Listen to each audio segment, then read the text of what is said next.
Marquise Cummings ang import ng Global Port. Batang Pierre holding his own. Just a while ago, slamming it home on that fast break play. Hindi siya nagpapaiwan. May highlights si Tony Mitchell na pinakita namin just a while ago. Siya rin. Napakita niya sa atin in the past Doms na he has the leaping ability. Interesting enough, if you break down each quarter, itong first quarter ibibigay natin sa talk and text. Second quarter and third quarter, we gotta give it to Global Port. They've been upped it here in the third quarter, down only by 2 points. You look at the import matchup, 26 and 6 para sa talk and text import. Para tiring naman dito kay Marquise Cummings, 28 and 6. But the beauty of a Marquise Cummings now is really challenging, really leading his team in terms of the energy. He's all over the place. Tapos, yung energy na pinag-uusapan natin, Global Port, in that third quarter, only had 9 rebounds pero 6 doon offensive, scoring 9 second chance points. So, nakipagbakbakan talaga sila to try to preserve the possessions. Ronnie Del Ocampo starts the fourth and final quarter with a 3 to stretch the lead to 5. And you know, this is a crucial stretch para sa Global Port. And Sol Mercado is on the bench. Doms, si Rudy Lingganay ang nandyan para sa point guard position ng Global Port. Tony Mitchell. Spin in the lane. Inagis pa ang bola, no go. Who's gonna get this rebound? It's gonna be Ronnie Del Ocampo. Ryan Reyes, reset ang opensa nitong tropang Texters. They go to Mitchell. Mitchell wants this go baseline. Nakita si Ronnie Del sa kabila. Test niya in and out. Rebound, Willie Miller. Pasa agad kay Cummings. Cummings takes the contact at walang tawag doon. The ball is loose. Who's gonna get it? The ball stays with Global Port. Good hustle by Ryan Reyes. Tony Mitchell was just not able to handle that basketball. Kelly Nabong, we see him again. Hindi masyado nagamit ng second and third quarter because of the stellar play of Chad Alonso. Natawagan ng warning itong si Tony Mitchell for resentment to a non-call. Of course, those warnings mean something. Pag nagkataon na umulit sila, eh, technical na. Tatawagan ng ating napatawag ng 30-second timeout itong si Marvin Hayes. Hindi niya ma-inbound yung bola. You know, it's 10 minutes and 32 remaining in this game, and Global Port very much in contention to, people would say this might be an upset if Global Port beats Talk and Text despite the standings right now. Mapapanood din ang PBA sa pinakabagong channel sa Pay TV, ang Hyper. Please check with your local cable operators for availability. And Miko Halili and Coach Frankie Lim and the Sports 5 Center were saying, if you really look at it, you know, yung hindi mo alam yung standings right now, Global Port kontra Talk and Text, isipin mo, Talk and Text, lamang na lang. Sure win na yun. Oh, sure win na yun, di ba? Pero close to that, but Global Port 2-1 so far in this conference. Talk and Text naman 1-2. You know, Global Port making a lot of changes prior to this conference at nakakita sila ng mga, fruits of their labor. May mga nahanap sila, nakakatulong talaga. Chad Alonso, Marvin Hayes, Jay Wash of course is there, Kelly Nabong. Salamat. That's only his second attempt and making that one, so 50% shooting para kay Kelly Nabong. It's unbelievable ka din, he just came off the bench, he's cold, he didn't play the entire second and third quarter. Tapos papasok siya rito, fourth quarter, bang! Hits the jumper, the lob inside to Ronnie Del. Nabong is there to challenge. Wala ang tira ni Ronnie Del Ocampo, ngunit may foul na tinawag kontra kay Kelly Nabong na hindi makapaniwala na natawagan siya ng foul. Hindi siya makapaniwalang nalibre si Ronnie Del Ocampo doon na walang nakabantay. Miscommunication on the defense for Global Port. Pangatlong personal for Kelly Nabong. Ronnie Del is at the line. 8 points, make that 9.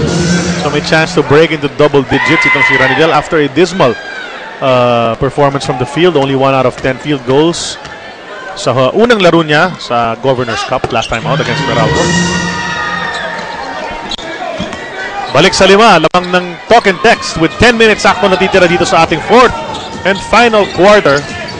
Game 1 of PBA Super Bowl Sunday in the Governor's Cup 2013. Willie Miller steps back, takes a 3, hits the board.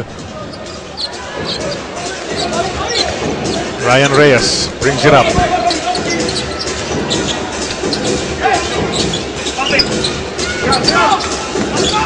They go to Mitchell. 7 seconds to go sa kanilang shot clock. Mitchell goes into the lane. Off balance, awkward shot. 2 points. So difficult. Yung degree of difficulty ng mga tira nitong si Tony Mitchell in today's ballgame. Wow. Up there. Kaya natin nasagot itong global port. The lead is back to 7 para sa tropang Texas. Then pass inside to Miller. Pass it over to Nabong. Strong to the basket. Gets his second field goal here in the fourth quarter.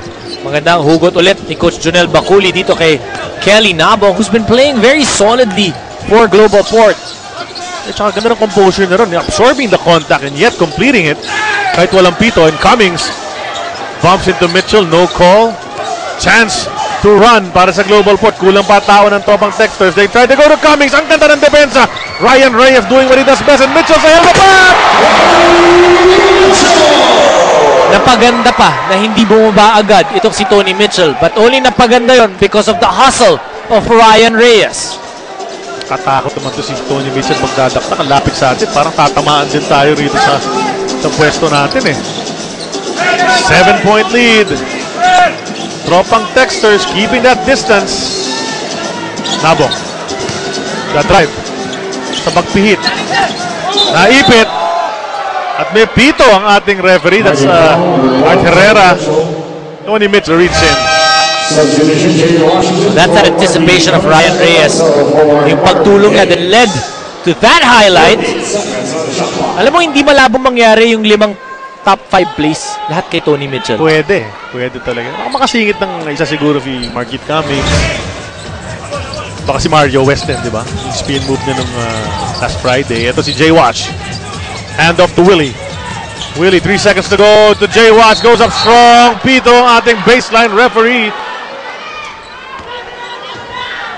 1.2 seconds remaining on that shot clock. So 23 good seconds of defense para sa tropang Texters. Pero Washington goes to the line para sa dalawa. Chance to cut this lead down. 8:01 remaining in the game. Or in regulation. And Jay Wash able to play a lot better here in the third quarter. You know, I really like yung report na sinabi ni Sel, yung creating a community or a surrounding of positivity for Jay Wash, and not just Jay Wash, but even Gary David. You know, guys who seem to be struggling still to get their bearings going dito for Global Port, and that's just a great thing to do by the coaching staff. And Ryan Reyes goes all the way, absorbs the contact. Wala ang kanyang tira. And goes to the line para sa dalawa. Ito si Ryan Reyes. You know, you're talking about Jay Wash a while ago. Sabi natin, 0 points siya, 10 points ang average niya ngayon. Naka-10 na siya here in the second half. All his points.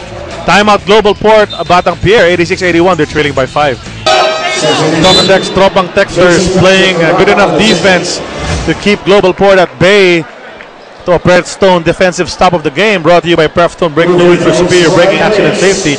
Siguradong nasa mabuti kang kamay. That was Ryan Reyes stealing the ball away from Marquith Cummings. Nasa linya ngayon si Ryan para sa dalawang free throws. Let's turn it over first to Sel Guevara.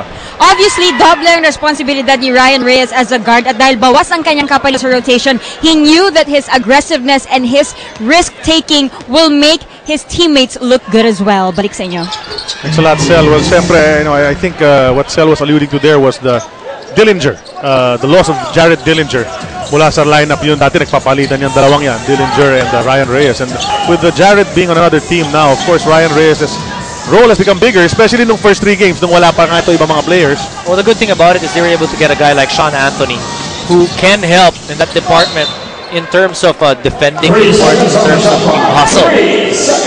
May not be as good as finishing the fast break as Jared Dillinger, but Sean Anthony provides a lot of different things also na hindi na bibigay naman before nung isang Jared Dillinger, because Sean Anthony can defend the wing guy but also can defend the big guy. 3.5 seconds remaining para makatira itong Global Port Batang Pierre. Willie Miller gets it, spins around, gets the shot up, and if there's one guy who can do that in a minimum amount of time, that's Willie Miller. Hindi lang pumasok ang kanyang tira. Still a 7-point lead para sa tropang Texters. Tony Mitchell, guarded by his best friend, Chad Alonso. Tony Mitchell to the bucket, all alone, no help after the curl. Oh, you won't be happy if you're Coach Jonel Baculi dahil walang tumulong, walang nag-challenge dun sa tira ni Tony Mitchell. Well, Markeith Cummings is out of this ball game. In fact, he gets right back up para ipasok silang dalawa ni Sol Mercado. But the lead has gone up to 9.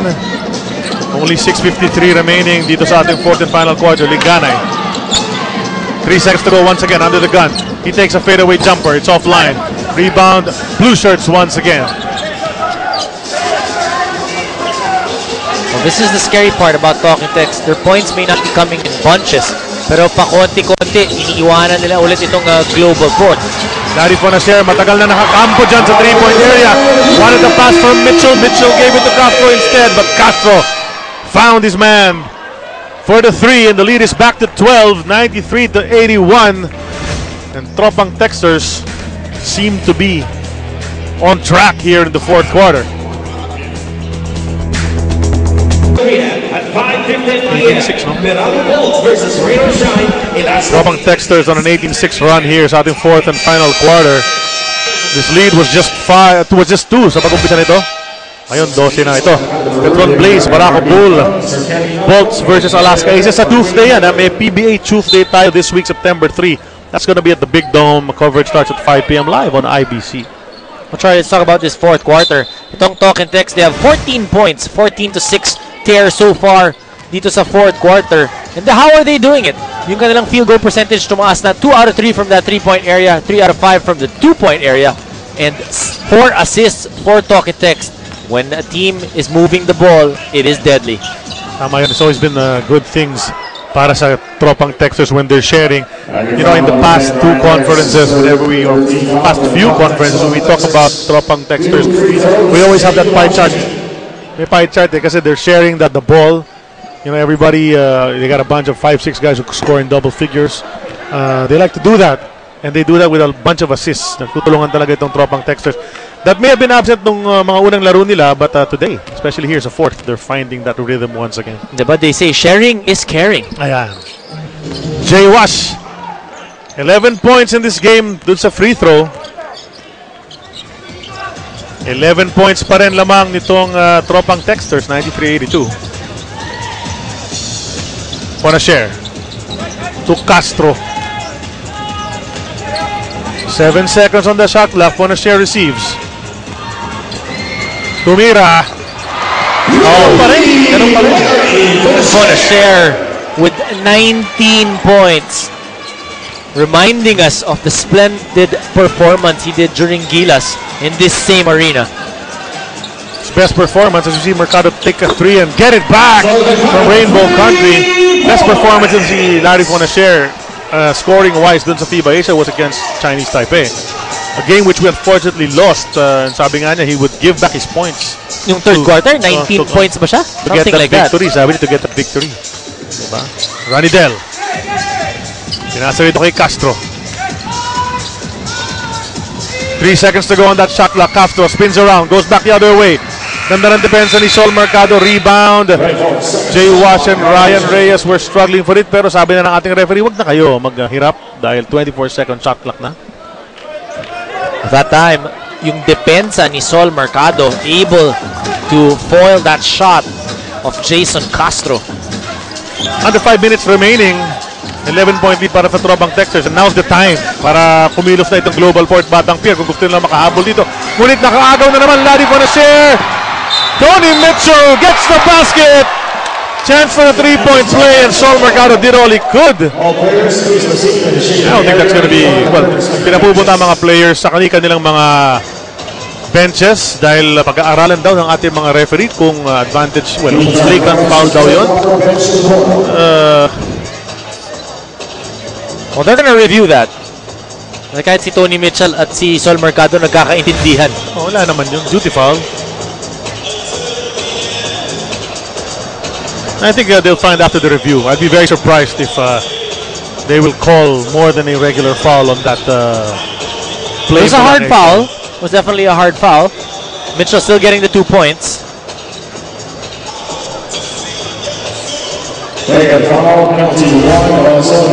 referees call a flagrant foul penalty 1 on Sol Mercado on that play. Leaves you shaking your head. Pero to sa Sol Mercado, he's shaking his head. Timeout on the floor. We'll be back. These are how things stand right now dito sa ating Governor's Cup. Global Port at Talk and Text. Nakikita mo, naka-indicate dyan yung mga bola sa kaliwa kung nasaan sila dyan sa 1 to 10. Well, Global Port 2-1. They are now on 4th spot. Ito namang Talk and Text, 2 straight losses. They are in 8th spot, so really itching to be able to win this basketball game para umangat sila to bring them tied with the Meralco Bolts. Ito si Sol Mercado na tawagan ng flagrant one, so he's gonna sit out for a few game minutes. Yung mas mabigat dun eh. You know, aside from him getting at free throw plus possession for Talk and Text, yung mapapaupo itong si Sol Mercado. At this juncture off the ball game, 4 minutes and 41 left, and they are down by 13. At ang pinasok ni Coach Janelle Baculi, cold off the bench, is J.R. Buen Succeso, who's gonna see his first action in this ball game, and just his second action, I think, in the entire conference so far. Tony Mitchell's 3. Masyado malakas, rebound Markeith. Tignan natin. Hindi si Lingana yung pinasok. The guy who's been backing up Sol since earlier in the game. 3-pointer ni Jay Wash doesn't go. Well, he's hoping that J.R. Buen Succeso will be able to, you know, change things up for his team. Maybe try to force some turnovers and knock down some shots as well. Ranidel on the way up. Natamaan. Back and foul, Markeith Cummings. Pangatlo yan ni Markeith Cummings. The last 4 minutes for Global Port. Now they really have to be able to be on the same page. Dun sa depensa, hindi sila pa pwedeng magbigay ng play defense for the first 14-15 seconds and then will give an open lane, especially guys like Ranidel De Ocampo. Mintis ang unang free throw ni Ranidel. Janelle Baculi standing there in front of his bench. Continues talking. Pasok ang pangalawang free throw ni Ranidel. 14 ang lamang ng kanyang koponan. 99-85. Buen Succeso goes to Washington to Chad Alonso. To Gary D for 3. Wide left ang tira. Rebound. Who's gonna get it? Tapigan ng bola. Buen Succeso taps it backwards to Tony Mitchell. Mitchell to Castro. Castro decides to pull it back out. Hindi na pinilit yung spectacular play kay Tony Mitchell. So gagawa na ng sarili niya si Tony Mitchell pero hindi pumasok ang kanyang baseline drive. Buen Succeso up ahead to Markeith. Markeith coming from the right side. Absorbs the contact. Pito ang ating referee.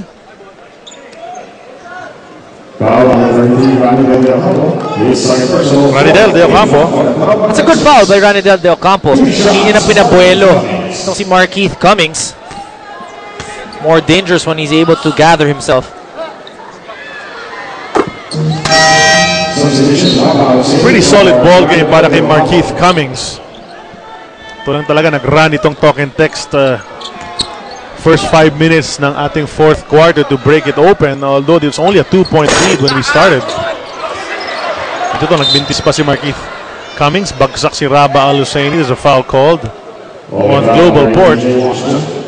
That's a score of 15 for Global Port. 3 minutes and 21 natitira dito sa ating first game on Super Bowl Sunday. And the timeout is called. Sa magtawid ng timeline. 30-second variety. Jason Castro calling that once again. And the coach Norman Black, you know, the sigurista that we all know he is. 13-point lead, 3 minutes 16. But as far as he's concerned, hindi pa tapos ito. Ito naman talaga. 3 minutes and 16 pa nga na. Charlie, kanina pinag-uusapan natin yung team effort and sharing the basketball. Ryan Reyes for Talk and Text with 7 assists in the ball game. And he's not even supposed to be playing point guard, di ba? And a number of those assists, highlight plays para kay Tony Mitchell. Oo. Diba yung alley-oop kanina nga na nakita natin. Pero he's live for a share into Raba Alusaini. One fake, two fakes, three fakes, and the hook shot doesn't go. Gary David kumuha ng rebound. Sean Anthony bangs into his former teammate. Alam naman natin, umabot sa finals yung dalawang yan magkasama. First conference of last season with the Powerade squad with Doug Kramer and Marshall Lassiter. Diba, yung lahat ng mga players na yan, si Gary na lang. Iniwan nila si Gary. Wala na lahat yung mga yun. Buen Succeso goes to Gary David. Slips. Keeps his balance. Under 3 minutes remaining sa pag-spin. Nakuha ni Washington. Strong move to the basket. Jay Washington now with 13 points. One of his better games so far for Global Port. Castro was trapped, pero nahanap pa rin niya si Tony Mitchell. Mitchell to the basket. Off balance, gets the rebound, tries to put it back up. Called for a personal itong Global Port. Batang Pierre, number 7, Chad Alonso. Pang-5 na ni Chad Alonso yan. At dun sa 5, tingin ko 5 dun kay Tony Mitchell na commit. But looks like Gary David got hurt there. Helping out sa mag-drive ni Tony Mitchell. Smiling at the crowd. Tony Mitchell, you know, playing a fantastic ball game. 35 points for Tony Mitchell. One thing though, I'm sure Coach Norman Black will be talking to him about, yung kanyang anticipation of the fouls. A while ago, you saw a power rebound by Raba Luceni, brought to you by Rexona Men with 50% more long-lasting protection, so you can do more. And Tropang Texters keep this possession, 2.5 remaining dito sa ating laro. 12-point lead being enjoyed by the Tropang Texters. Hindi madali itong panalo nito if ever they get it. Hook shot from Raba. Bounces out. Global Port giving them all the difficulty they could handle for 3 quarters. Pero dito sa 4th, medyo nagpo-falter ito yung Global Port. Ryan Reyes. Wisely setting it up. They understand that they're up 12 points. Trying to get a better shot. Taganin nyo yung ating venue announcer screaming out that it's the last 2 minutes of this ball game. Gary David nakabantay sa import. Bothered him enough to make Mitchell miss. And Jay Wash gets jabbed in the face dun sa pagsubok nito si Mitchell na makuha muli ang bola. Well, that was a tough shot by Tony Mitchell. Coach Norman Black telling his import, you know, it's easier if we move that basketball and not just set it up, because nung last 9 seconds, naiwan na lang yung bola dun sa isang gilid. Jay Wash, 13 puntos na lahat yan dito sa second half. May chance pang dagdagan yan dito sa 2 free throws na binigay sa kanya ng ating referee. Ngunit pakaliwa yung una, hindi pumasok. Sol Mercado, ito na yung pagkakataon niyang makabalik sa laro. Yung 3 playing minutes na kailangan umupo siya dahil doon sa flagrant foul na tinawag ay tapos na. Well, still time. Still time. They're only down by 11 points. Global Port now has to make some stops. Ryan Reyes, Gary David nakabantay sa kanya.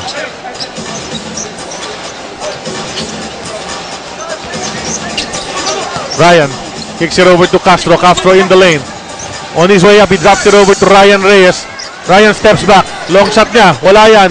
Rebound. Nagpakbakan si Raba Luceni at si Sean Anthony. They lose it to the end line. So the White Shirts will get the ball back with 1:22 remaining. Mercado and Nabong come back in. Upo muna si Wenzo Seso. Pati na rin si Jay Wash.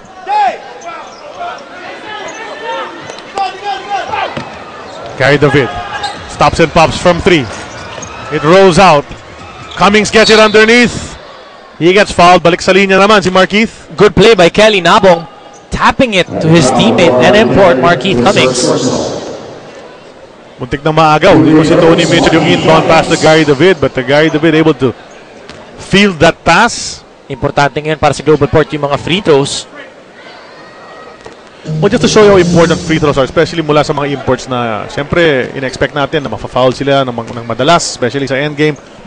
Si Marcus Blakely, you know, and then the performance of the Sunmig import from the line has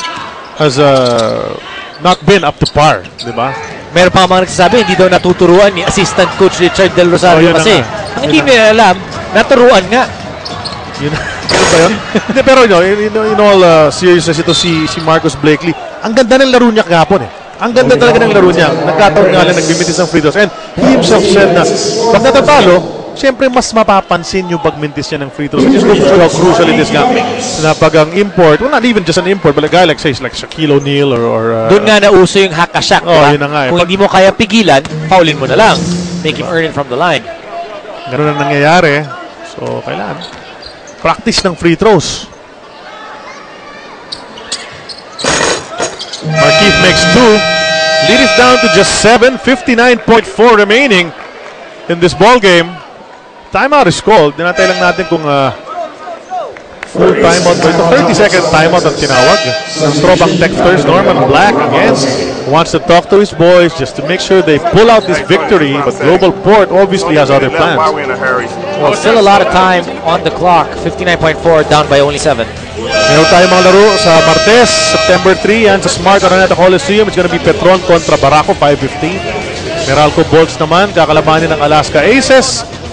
7:30, that's coverage will start at 5 p.m. Siyempre dito, live on IBC. Sunod-sunod ang laro ng Alaska Aces, ha? Oo. May laro sila kahapon, may laro sila no Friday, may laro sila ngayon, then may laro ulit on Tuesday. Mamaya, meron pa tayong second serving ng ating Super Bowl Sunday. Wala naman, hindi masyadong Alaska kontra Barangay Ginebra lang naman ang bakbakan. Pwede. Everybody's gonna be watching, Mark Kagiwa and their import. Mark Kagiwa, of course, had that, that statement on Twitter. So let's see what that statement, how it'll make his team react. Castro loses his footing. Bakbakan sa bola, nakuha ni Sol Mercado. Mercado rushing up the floor, leaves it for Gary David, who bobbles it. Can they maintain the possession? Turnaround jumper, pasok yan para kay Gary D. Baba na lang sa 5. Ang lamang ng tropang Texas, 40.4 pa natitira dito sa ating laro. Tony Mitchell, taken away by Kelly Nabong. Marquise Cummings drops it right under the basket. What a wasted opportunity. Sayang yun. Ang ganda ng pasang. Feed sana ni Kelly Nabong. They look at each other and say, let's just get back on defense. Well, they didn't expect. So si Marquise Cummings did not expect Kelly Nabong to give him that basketball because it was a good steal para kay Nabong. He ripped it open. He ripped it away from the import si Kelly Nabong. Tignan natin yung sequence na yun. Gary David bobbling it. That's that spin move. 2 points para kay Gary David. And after that, Nabong able to get that ball from Tony Mitchell. Well, this is being reviewed. Titignan. Hindi natin makita kung lumabas na yung bola doon. And Nabong like,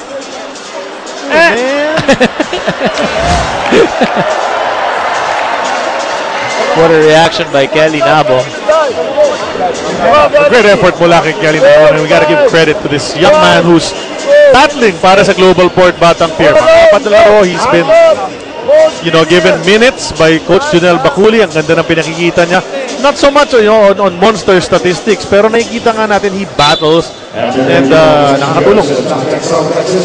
Pero yun nga, nakahatulan na. Sabi ng ating mga referees, sigh of relief for Talk and Text, ha? TN Good break para sa Talk and Text. But only down 5 points, 36 seconds left. They've kind of switched it up. Yung momentum nasa side ng Global Port. And we always saying stranger things have happened dito sa PBA. At medyo nagkumukonsulta pa. Pakinggan natin si Norman.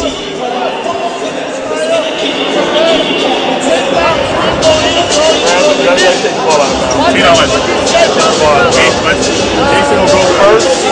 Jason, you're going to run. We're going to run. Larry, you're going to pop. Then you're going to screen for Tony. Okay? You get the ball to Larry. Ball fake here. Get the ball to Larry. They're going to foul us, guys. They might foul, so protect the basketball. Double me. Take the ball, guys. Tingnan natin yung huling nangyari.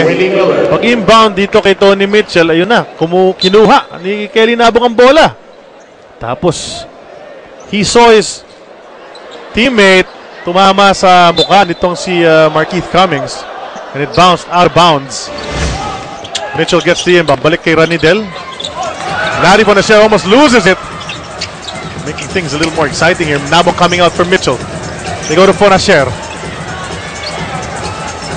Shot clock down to 10. I'm surprised Global Port's not fouling just yet. Mitchell tumira ng 3. Bounces out, but Castro gets the offensive rebound.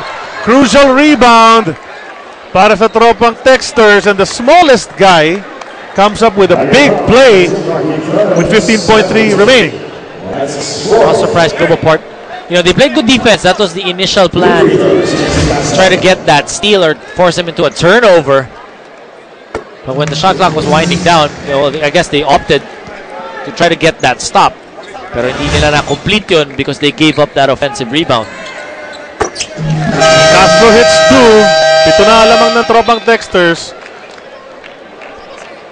Global Port requests a timeout. 15.3 seconds remaining. Pakinggan natin kung anong sasabihin ni Coach Junel sa kanyang mga batang Pierre.